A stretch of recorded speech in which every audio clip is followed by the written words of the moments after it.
안녕하세요. 오늘은 에스테르기를 하도록 하겠습니다. 에스테르기는 전번에 우리가 봤었던 유딧기나 토빗기 같은 책과 마찬가지로 역사적인 사실들을 이야기하는 책은 아니고 어떤 교훈적인 가르침을 전달하기 위한 책인데, 그런 책들의 종류에 대해서 벌써 보셨기 때문에 오늘은 많은 설명하지 않고 바로 에스테르기 들어가겠습니다. 10장 3절 일부 읽고서 하겠습니다. 성부와 성자와 성령의 이름으로 아멘. 모르도카이는 이렇게 말하였다.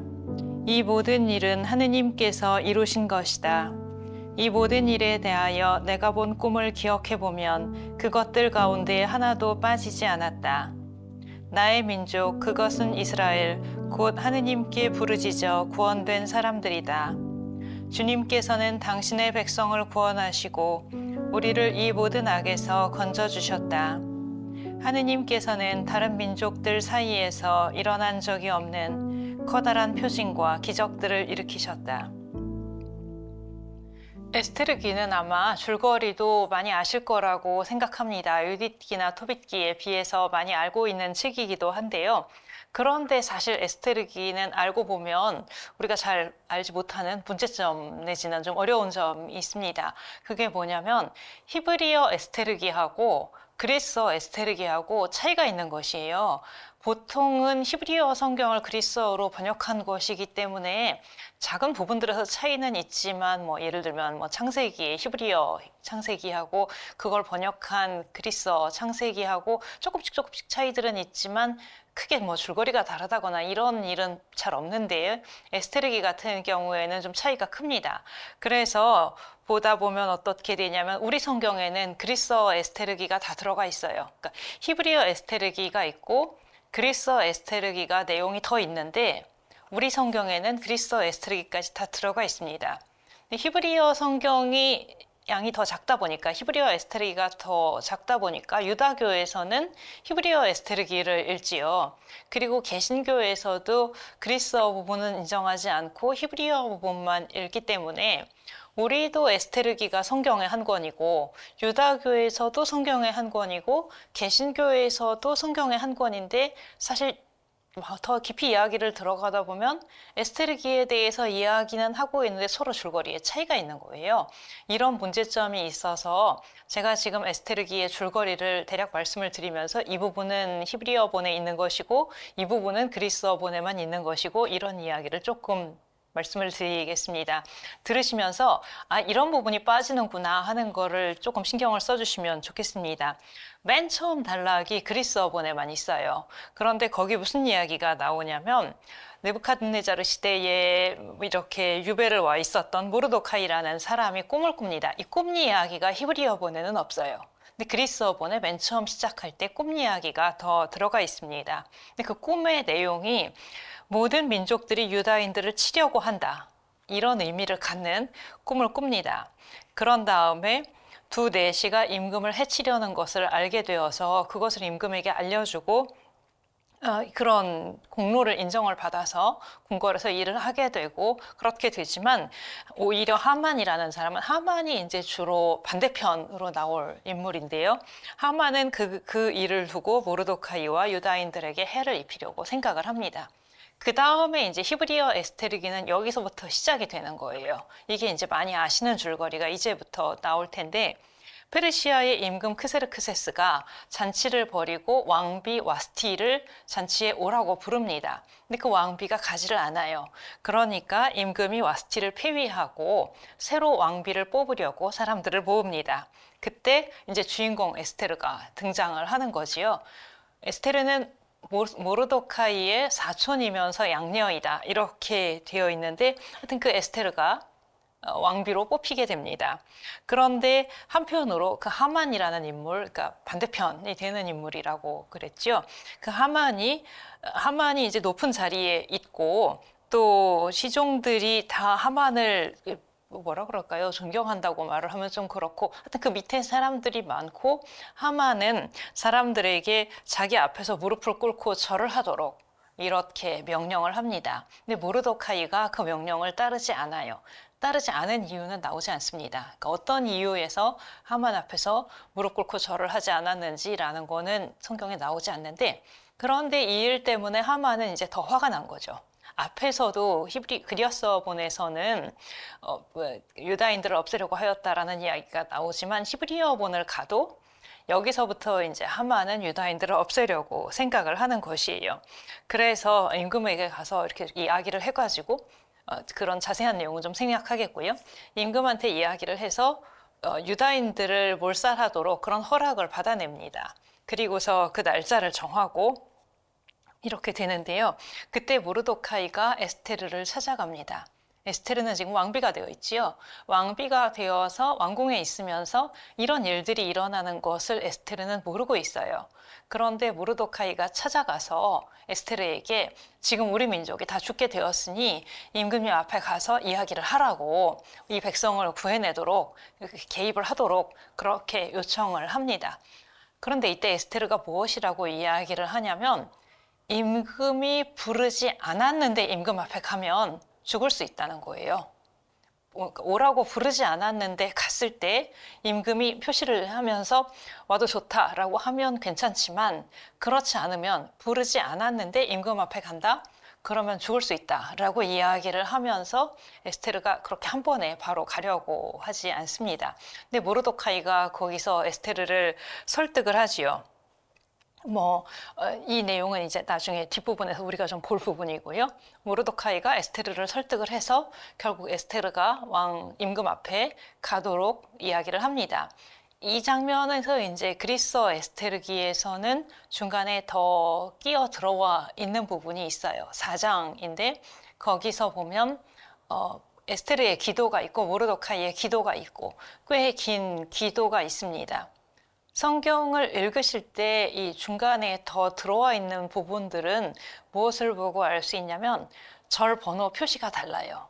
절 번호가 1장 1절, 1장 2절 이렇게 나가다가 동그라미 1번, 동그라미 2번 이렇게 쭉 끼어들어 있는 것들이 있는데, 그런 부분들이 이제 그리스어 부분에만 있는 내용들이 되겠습니다. 처음에 아까 꿈 이야기 같은 경우에는 1장 1절을 시작할 때 1장 1절에 동그라미 1번, 동그라미 2번 이런 식으로 쭉 앞에 붙어 있는데요. 이런 내용들이 더 들어가 있습니다. 그래서 이제 에스테르한테 임금님 앞에 가라라고 이야기를 하고, 에스테르도 기도를 하고 모르도카이도 기도를 하고 이렇게 되고요.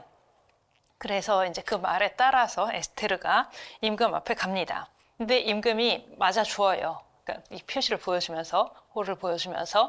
그랬기 때문에 이제 에스테르는 죽지는 않고, 그러고 임금이 에스테르에게 바라는 바가 무엇인지 이야기를 하라고 말을 합니다.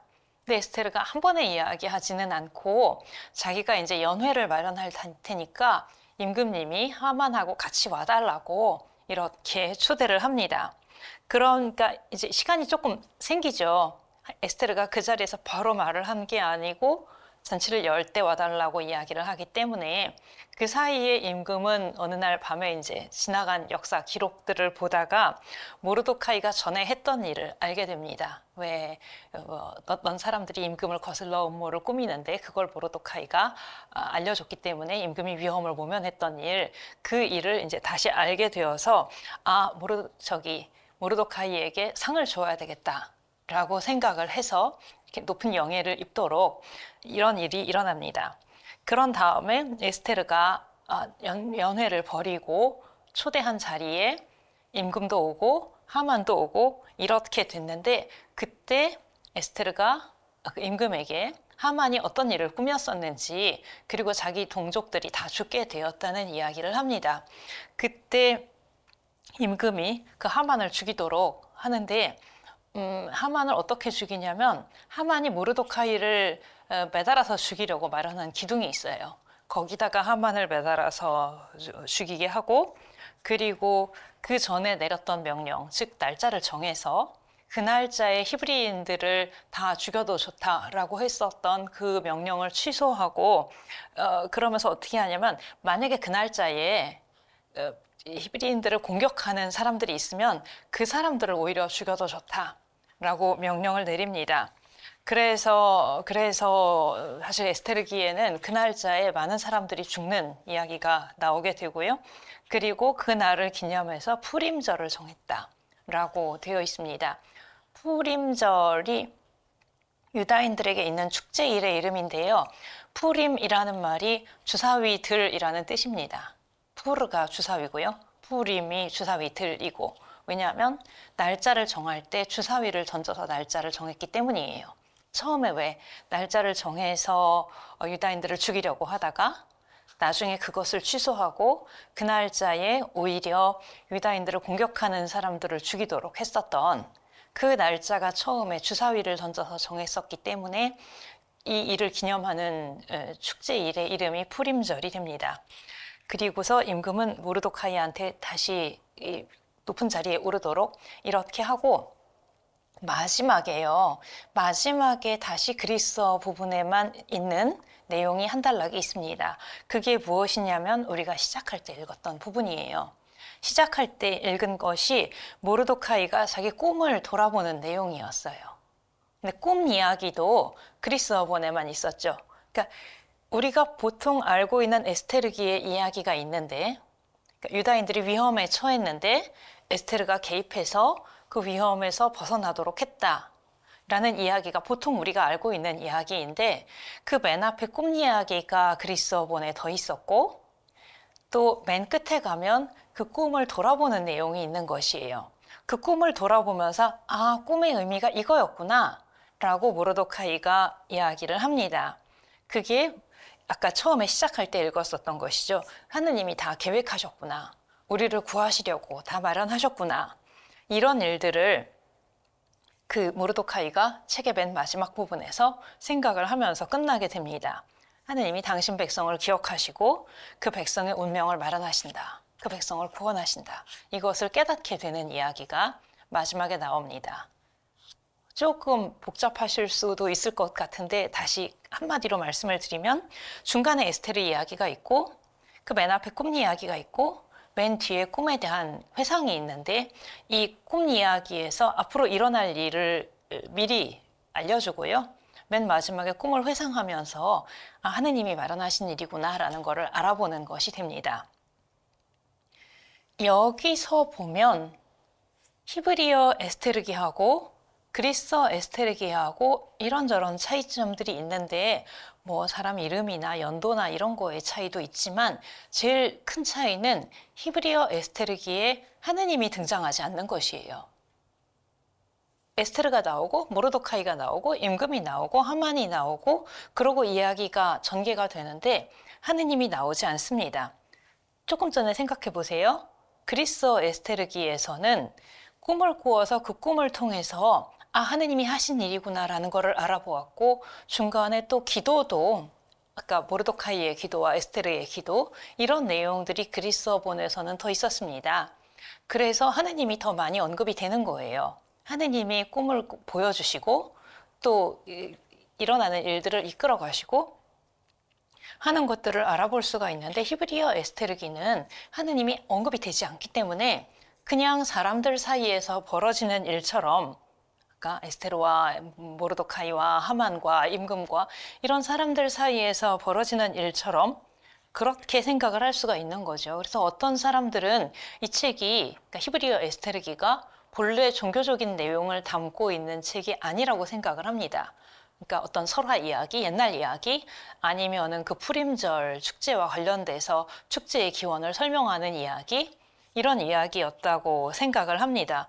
또 어떤 사람들은 에스테르기를 안 좋아하는 경우들도 있어요. 그러니까 부정적인 측면을 많이 부각시키는 경우에, 예를 들면 어떤 부분이냐면, 처음에는 그 사람들이 유다인들을 죽이려고 했지만 마지막에 가서는 결국은 유다인들이 페르시아 사람들을 많이 죽이게 되는 그런 장면이라든가, 이런 부분들에서 에스테르기가 별로 우리한테 교훈을 주지 않고 종교적인 내용을 담고 있지 않고 이렇게 생각하기도 합니다. 그런데 어떤 사람들은 이라고 했던 거는 그런 의견을 먼저 지나가려고 말씀을 드린 거고요. 이제부터 우리가 에스테르기를 어떻게 볼 것인가에 대해서 다른 이야기를 하겠습니다. 뭐냐면, 일부러 일부러 하느님을 언급하지 않으면서도 그 안에서 하느님이 이루어 가시는 역사를 보여주도록 했다는 것이에요. 그렇게 해석하고 있는 경우들이 있습니다. 성경에 이와 비슷한, 가장 비슷하게 볼 수 있는 것이 창세기에 나오는 요셉 이야기, 그 경우를 생각할 수가 있는데, 요셉 이야기를 보면 형들이 음모를 꾸며서 요셉을 팔아넘기고 요셉이 또 이집트에 내려가서 이런저런 일들을 겪고 뭐 중간에 긴 과정이 있잖아요. 상당히 긴 이야기인데 맨 마지막에 요셉이 그렇게 말을 합니다. 하느님이 계획하신 일들이라고. 지금과 같은 때에, 즉 기근이 나고 먹을 것이 없어지고 이럴 때에 많은 백성을 살리시기 위해서 하느님이 나를 먼저 보내셨다 라는 말을 요셉이 거의 마지막에 가서 해요. 이 얘기도 뭐냐면 사람들의 손에서 이루어지는 이런저런 일들이 있는데 거긴 주로 나쁜 일들이 많죠. 요셉 이야기 보면. 그렇지만 이 모든 일들이 하느님의 계획 안에서 이루어졌고 그것이 결국 당신 백성을 구원하시고자 하는 하느님의 뜻이, 사람들은 어쩌면 그 안에 있었던 많은 사람들은 그 하느님의 계획을 알지 못하고서 이런저런 일들을 했지만 결국 하느님은 선으로 이끄셨다. 이것을 알아보지요. 그것과 마찬가지로 에스테르기도, 히브리어 에스테르기에서 하느님에 대한 언급이 없을 때에도 하느님을 언급하지 않지만 사실 그 안에서는 하느님이 이 역사를 이끌어가고 계시다는 것이에요. 이것을 어떻게 알아볼 수 있을까? 사실은 알아볼 수 있는 표지들이 에스테르기 안에 들어 있습니다. 많이 언급되는 구절이 에스테르기 4장에서 모르도카이가 에스테르를 찾아가서 개입하라라고 요청하는 그 부분입니다. 거기서 모르도카이가 에스테르에게 하는 말이 이것이에요. 그대가 이런 때에 정령 침묵을 지킨다면 유다인들을 위한 해방과 구원은 다른 데서 일어날 것이요. 누가 알겠소? 지금과 같은 때를 위하여 그대가 왕비 자리에 이르렀는지 라고 말을 합니다. 그러니까 에스테르가 개입을 하든지 안 하든지 유다인들을 위한 해방과 구원은 다른 데에서 일어날 것이다. 그 다른 데라는 것은 결국 하느님을 가리키는 것이고 하느님은 이 백성을 구원하실 것이다. 그런데 너를 통해서 하실 수도 있는데 내가 만약에 지금 개입하지 않는다면 다른 어떤 방법으로라도 하느님은 구원을 하실 것인데 그때 너는 어떻게 되겠느냐라고 이야기를 하는 것이죠. 그러니까 보통 이 구절을 많이 이야기하는데 저는 사실 같은 구절에서 뒷부분이 더 눈에 띕니다. 누가 알겠소? 지금과 같은 때를 위하여 그대가 왕비 자리에 이르렀는지. 어떨까요? 에스테르가 왜 왕비가 됐을까요? 역사적인 사실 이야기를 하자면 에스테르기가 처음에 말씀드린 것처럼 토빗기나 유디기와 마찬가지로 역사적인 사실은 아니라고 생각을 합니다. 페르시아 그 역사에 와스티라는 왕비도 없고요. 에스테르라는 왕비도 없어요. 그리고 아마도 유다인이 페르시아의 왕비가 되지도 않았을 거예요. 유다인으로서 페르시아의 왕비가 된다는 것도 좋은 일은 아니고 그리스 어본에 있는 그 에스테르의 기도에서도 그 이야기가 나옵니다. 에스테르가 자기는 이 이교인의 왕비가 되는 것이 기쁘지 않았고 그 왕비의 관도 필요한 때가 아니면 쓰지 않았다. 이런 이야기가 나오는데 그런데 에스테르가 왜 왕비가 됐을까요? 아까 요셉하고 비교하시면 잘 알 수가 있겠죠. 요셉이 왜 그런 많은 일들을 겪어서 이집트에 내려가서 높은 자리에 올라가 있었을까요? 요셉이 무엇이라고 말을 했었지요? 아까 지금과 같은 때를 위해서 하느님께서 마련하셨다. 에스테르의 경우도 에스테르가 왕비가 됨으로써 지금 이 상황에서 개입할 수 있는 자리에 있게 되는 것이고 에스테르를 통해서 구원이 이루어질 수 있도록 하느님께서 미리 마련하셨다. 이렇게 알아볼 수 있는 것이죠. 에스테르기가 아까 줄거리를 좀 간단하게 말씀을 드렸는데 그것도 자세히 읽어보면 우연하게 일어나는 일들이 더 있습니다. 나중에 에스테르기를 읽어보시게 되면 모르도카이의 좀 시선을 집중해 보세요. 모르도카이가 딱 필요한 위치에 있어서 꼭 그 순간에 개입을 하게 됩니다. 어떤 위치에 있어서 지나가다가 말을 들어요. 이런 일들을 지난번에 룻기 같은 데서와 마찬가지로 우연이라고 끝까지 이야기를 하면 우연이 되겠죠. 그런데 왜 모르도카이는 그 자리에 있었을까? 왜 모르도카이가 그 자리에서 말을 들어서 이런 것들을 알게 될까? 딱 개입할 수 있는 그 자리에 있게 되는 것. 이런 일들을 하느님이 계획하시고 섭리하시는 일들, 이렇게 알아볼 수 있으리라고 생각을 합니다. 그러니까 다시 정리를 해드리면 히브리어 에스테르기에 하느님이 등장을 하지 않는데 어떤 사람들은 하느님이 언급되지 않기 때문에 이 이야기가 종교적인 이야기가 아니었다고 그렇게 생각을 하지만 그렇지만 이렇게 다른 식으로 이해를 해볼 수도 있는 것이죠. 요셉 이야기가 그랬던 것처럼 하느님이 어떻게 하셨다라는 이야기가 많이 그렇게 나타나지 않더라도 이 이야기가 전개되어 가는 것을 볼 때 하느님이 개입을 하시는구나, 역사를 이끌어 가시는구나, 당신 백성을 구원하시는구나 라는 것을 알아볼 수 있도록 그렇게 이야기가 짜여져 있다는 것이에요. 하느님이 내 눈에 보이지 않을 때에도 하느님이 눈에 보이게 개입해서 에스테르 너는 가서 이렇게 해라 라고 말씀을 하시는 게 아닐 때에도 하느님은 그 사람을 그 자리에 있게 하심으로써 그 사람을 통해서 이런 일들을 하심으로써 당신 백성을 구원으로 이끄신다. 이렇게 해석을 할 수가 있겠습니다. 그러면 이제 한 가지 질문이 남게 되는데요. 책을 왜 이런 식으로 썼냐는 거예요. 더 쉽게 쓸 수도 있었을 텐데. 어떻게 생각을 하면 하느님이 이렇게 하셨다. 하느님이 이걸 위해서 에스테르가 왕비가 되게 하셨다. 이렇게 책을 쓰면 읽는 사람이 훨씬 이해하기가 쉬울 것 같아요. 그러면 에스테르기를 보면서 하느님은 적재적소에 사람들을 배치하셔서 당신의 계획을 이루어 가시는구나. 이것을 알아볼 수 있을 텐데 그런데 왜 에스테르기를 쓴 사람은 처음에 히브리어로 에스테르기를 쓴 사람은 하느님을 언급하지 않아서 이게 하느님이 이루어 가시는 것이 맞는가? 아닌가? 이런 생각이 들게 이야기를 썼을까요? 어쩌면 여기에서도 중요한 것은 그 책이 작성된 시기일 수 있겠습니다. 왜 그거 기억하시면 토빗기 같은 경우에 왜 외국 땅에 사는 유다인을 주인공으로 삼는가? 라고 했을 때 답이 뭐였냐면 토빗기가 작성된 시대에 많은 유다인들이 외국 땅에 살고 있었고 그때 이 사람들에게 어떻게 내가 내 신앙을 지키면서 살아갈 것인가를 알려주기 위해서 토빗을 주인공으로 하는 이야기를 썼을 거라고 그렇게 말씀을 드렸었는데요. 에스테르기가 작성된 시대도 한마디로 말씀을 드리면 하느님이 눈에 안 보이는 시기였던 거죠. 내가 지금 살고 있는 시기에 내가 지금 살고 있는 시대에 상황이 어둡고 하느님이 뭘 하고 계시는 건지 아무것도 안 하시는 건지 보이지를 않아요. 아마도 기원전 2세기 여기까지 생각을 하는데요. 외세의 영향이 강했던 시기이고 많은 압박이 있었던 시기이고 그랬을 때 하느님은 우리를 구원하시는가? 우리한테 관심이 있으신가? 개입을 하시는가? 하느님의 섭리라는 게 있는가? 이런 것이 의심스러운 시기였다는 것입니다. 그랬을 때 에스테르기를 읽다 보면 깨닫게 되는 것이죠. 하느님이 눈에 보이지 않는 시기에도 어쩌면 하느님이 아무것도 안 하신다고 생각이 드는 시기에도 사실 하느님은 그 안에서 활동을 하고 계시구나. 당신 계획을 가지고 계시고 역사를 이끌어 가시고 당신 백성을 구원하시는구나.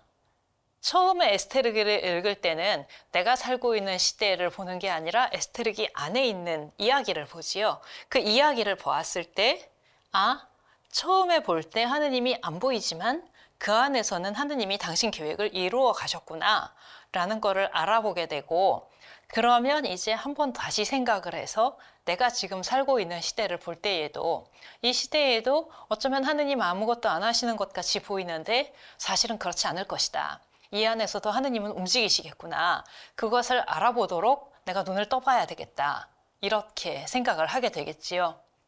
그러면 그 다음에 그리스어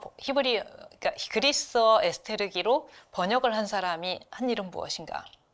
히브리어 에스테르기에는 하느님이 언급되어 있지 않아서 그걸 읽는 사람이 그 안에서 하느님을 찾아내야 되는데 그리스어로 번역을 해놨을 때는 여기 하느님이 움직이셨다라는 거를 알아보게 표시를 해준 거죠. 뭐라 그럴까요?